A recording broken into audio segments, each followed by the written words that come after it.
sa ospital. Wala muna tayong vlog. At na-MI ako. Heart attack. Bakit? Swerte na lang at yun, na-stent ako ngayon. So, ICU ako ngayon dito 24 hours. Sana walang complication.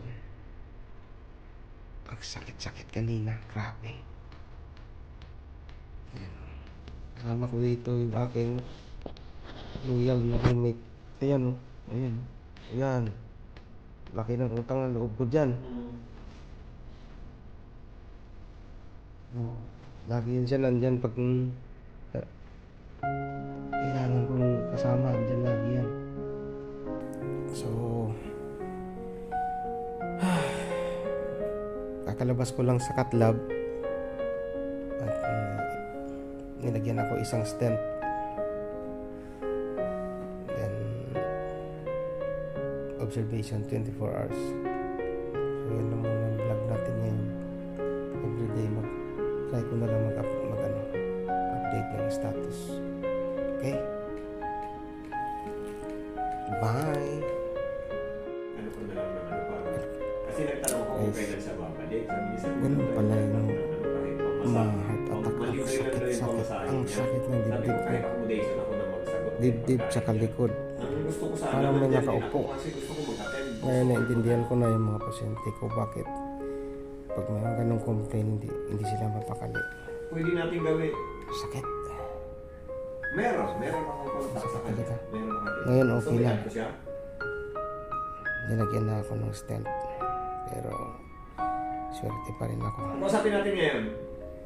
Swerte pa rin ako. Nakasurvive. Sana walang complications. Makinigan lang. Sana walang complication ito para add ko siya. Tatlo tayo mag-usap. makalabas ako. Ito, naka-online siya. Ay, swerte pa rin. So, ito yung kwarto ko rito. Ayan, ICU ako ngayon. Kailangan nandiyan na ilan ko sa tinday. Kaya, tad ako lang. Pwede dyan natin gawin sa sa barikada para mas marami yung ka-attend. At maging productive.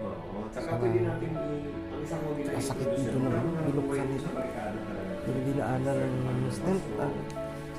Ng wire na pinasok dito sa main ugat ko, femoral artery, diretso sa heart. Tapos nilinis yung barado doon at may nilagay sila. Ako mismo yan ang sinatawag na stent. Ito sakit. Tinahi pa to. Tinahi pa itong ano ko. Galing niya. Lahat kasi dala niya. Natural farming tayo. Magaling siya pati sa mga magluto. Marunong magluto. Ito siya eh. Sa galing siya ng Laila. Femoral artery.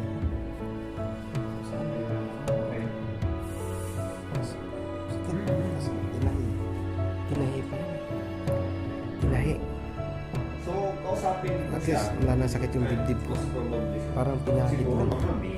Nung natanggal yung bara, tapos nilagyan ng stent.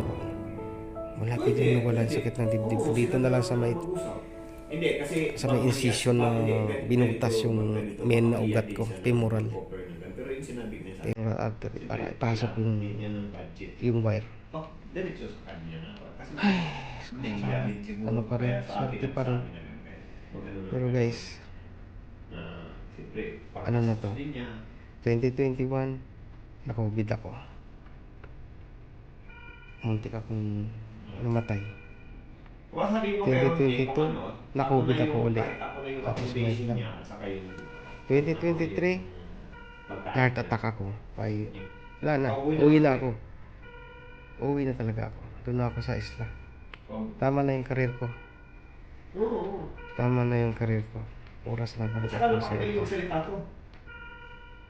1996 pa ako medic sa ambulance. 2023 may courage ka talaga. tapusin ko na yung career ko. Di ba, Mag-spend na ako time sa kasama pamilya. Oo, may nakita na sa kanya. Kaya gano'n. Talaga natin ano yung buhay natin. Kung ano yung mangyayari sa atin. Mga tao na gano'n na natulog ako kagabi. Wala naman akong ibang naramdaman. No? Muntik ako naman mamatay. Ay, ako, salamat Diyos ko. Nakasurvive. Sige na guys. Eh, kamusta Madra? At everyday na lang ako mag-update. Okay. Bye. Wish mo. Sana gumaling ka. Andiyan ko lang yung side.